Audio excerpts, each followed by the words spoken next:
Mr. Kotak, I know you're in a rush. Before we let you go, a final question that you have for Swami or for Mr. Mayaram? No, I think, Mr. Mayaram, I just wanted to focus more on what is under your direct charge. And I would love to see more, particularly for equity capital markets. And as you said, this is just the beginning. I would really like to see the revival of equity markets over the next 1 year. It is close to my heart, it's close to our hearts. And you are the man, and along with the finance minister, is it something more we can do to boost confidence of savers back into Indian equities over the next 12 months? That's my #1 calling in a way.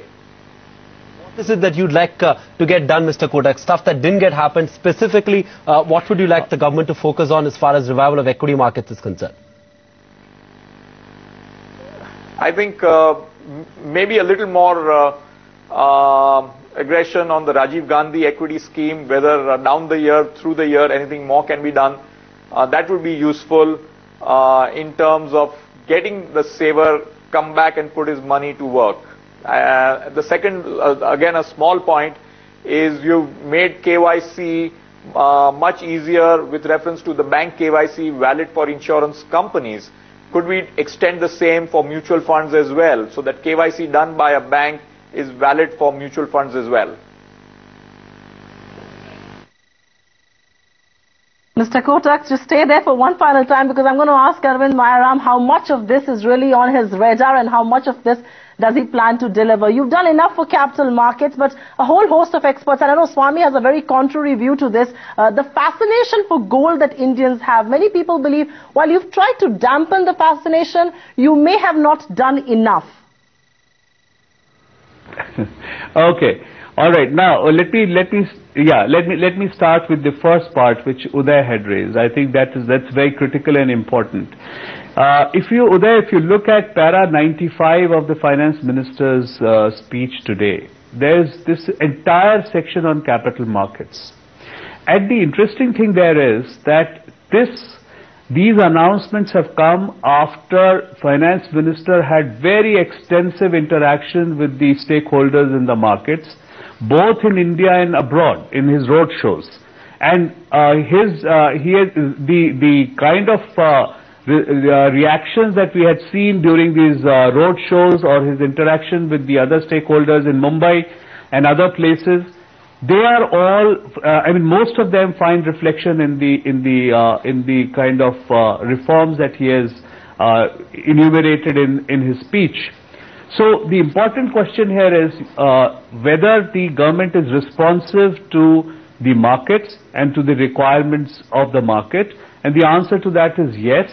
I don't think this is one or two issues that you've raised today are going to be enough to bring greater interest in the equities. We believe that through the year we will have to work with all of you, and we will have to see that equity markets strengthen, that people go more into equities, they go more into savings, and it's a continuous work. It doesn't stop here, it doesn't stop with the budget, and we are quite confident that we will work with all the stakeholders to make the markets more buoyant. That's the first part of the answer. Supriya, you raised the issue about gold.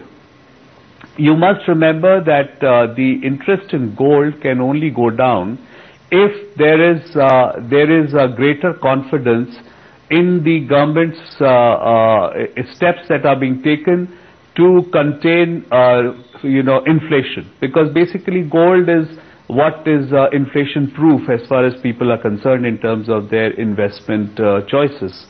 And now that we believe fiscal deficit is being brought under control, there are other measures that are being taken, inflation is going to come down. There is the prediction of the Reserve Bank of India, that is the prediction which is being made by most of the economists, that inflation is going to come down significantly during the course of the next year and the year after. And therefore we believe that already there are now signs that interest in gold is going to abate. We are also, as I mentioned earlier, looking at some other instruments which may be then in competition with gold as far as investments are concerned for savings. and these include inflation index bonds and so on. So I think there is a conscious effort to ensure that there is greater confidence of the investors in instruments other than gold, and I think you will see the results in the coming months. Just hold your thoughts there, because I want to bring back the discussion to Swami. The big question really was that the ratings agencies are keeping a very hawkish eye on you. They were watching very keenly for the budget.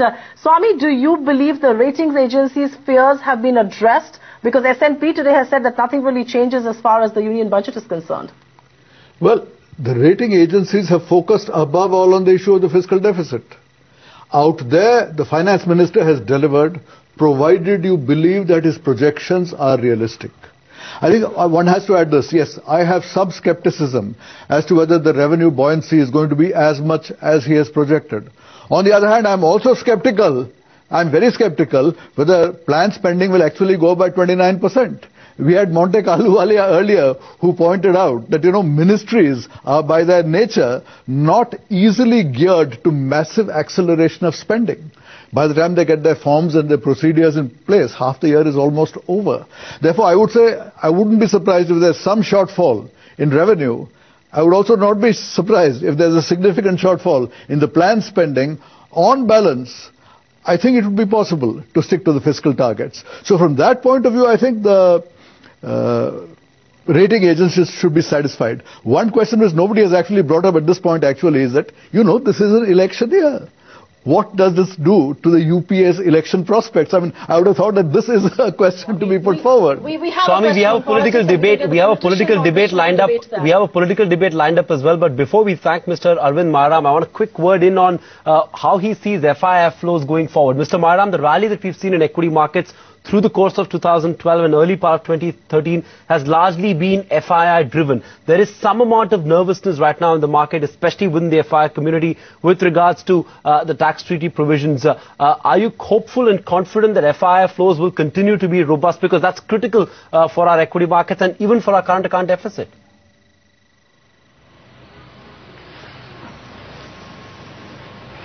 I'm quite confident about the FII flows, because ultimately the FIIs also look at the fundamentals of a country's economy. And now that we are a little more credible in our projections, I believe that the flows, which have been pretty strong, if you have seen from January onwards, there has been a surge in FII flows. I think they will continue. This minor question of understanding of law, I think, will be resolved. And I do not see any reason why the FII flows will not continue strongly during the course of the next year. All right, Mr. Arvind Mayaram, thank you so much for coming in live on ET Now, on Verdict with Swami, sharing your thoughts, answering all those questions from Uday Kotak and Swaminathan Aiyar. It's been such a pleasure having you come in on the Verdict with Swami with that clarification of the Finance Ministry on this budget. Like Swami is saying, we're calling it a practical budget. In fact, Swami is very generous. He says it is a great budget, so to say. Hopefully the numbers will add up at the end of this year as well. We'll take a short break, but when we come back, we'll continue the debate.